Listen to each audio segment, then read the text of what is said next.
ये आकाशवाणी गोरखपुर है। अब आप सुषमा श्रीवास्तव से क्षेत्रीय समाचार सुनिए।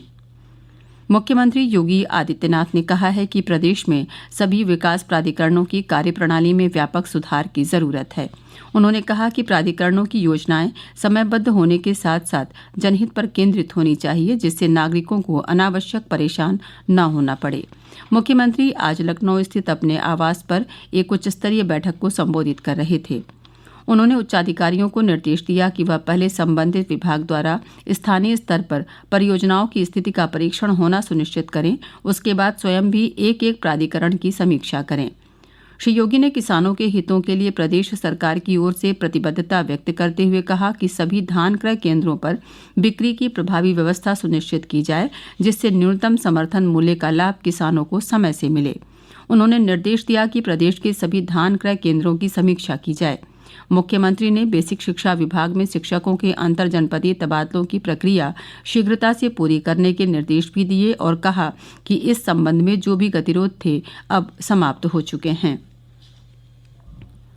प्रदेश के ऊर्जा मंत्री श्रीकांत शर्मा ने ऊर्जा संरक्षण दिवस के अवसर पर यूपी नेडा मुख्यालय पर लगाए गए 40 किलोवाट के रूफटॉप सौर ऊर्जा प्लांट और ऊर्जा संरक्षण को बढ़ावा देने के लिए यूपी सेव्स एनर्जी वेबसाइट तथा मोबाइल ऐप का लोकार्पण किया।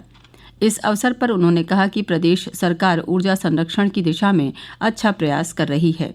उन्होंने बताया कि उजाला योजना के तहत प्रदेश में अब तक 2,62,00,000 एलईडी बल्ब बांटे गए हैं। इससे प्रतिवर्ष 3,407 मिलियन यूनिट बिजली और 1,363 करोड़ रुपए की बचत हो रही है।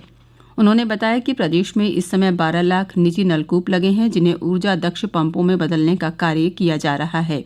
इससे करीब 400 करोड़ यूनिट ऊर्जा की बचत होगी। भारतीय जनता पार्टी के वरिष्ठ नेता और रक्षा मंत्री राजनाथ सिंह ने आंदोलन कर रहे किसानों की आशंकाओं को दूर करते हुए कहा कि कृषि क्षेत्र में प्रतिगामी कदम उठाने का कोई सवाल ही नहीं है। एक समारोह के दौरान उन्होंने कहा कि केंद्र किसानों के हित में कदम उठा रहा है और सरकार उनकी बातें सुनने के लिए हमेशा तैयार है।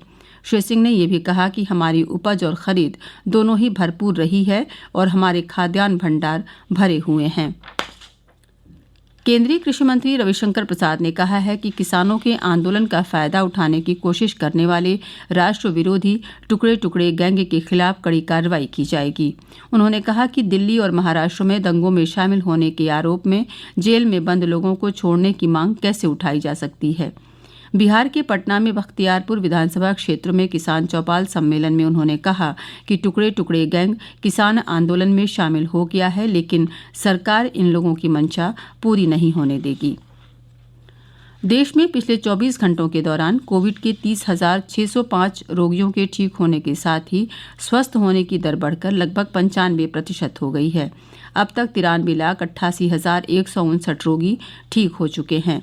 पिछले 24 घंटों के दौरान 27,071 नए रोगियों की पुष्टि हुई है, जिससे देश में अब तक संक्रमित हुए कुल रोगियों की संख्या बढ़कर 98,84,100 हो गई है। स्वास्थ्य मंत्रालय ने कहा है कि कल 336 संक्रमितों की मौत होने से मृतकों की कुल संख्या बढ़कर 1,43,355 हो गई है। वर्तमान में कुल 3,52,586 सक्रिय मामले हैं। भारतीय आयुर्विज्ञान अनुसंधान परिषद ने कहा है कि कल 8,55,157 नमूनों की जांच की गई। इसके साथ ही जांच किए गए नमूनों की संख्या बढ़कर 15,45,66,990 हो गई है।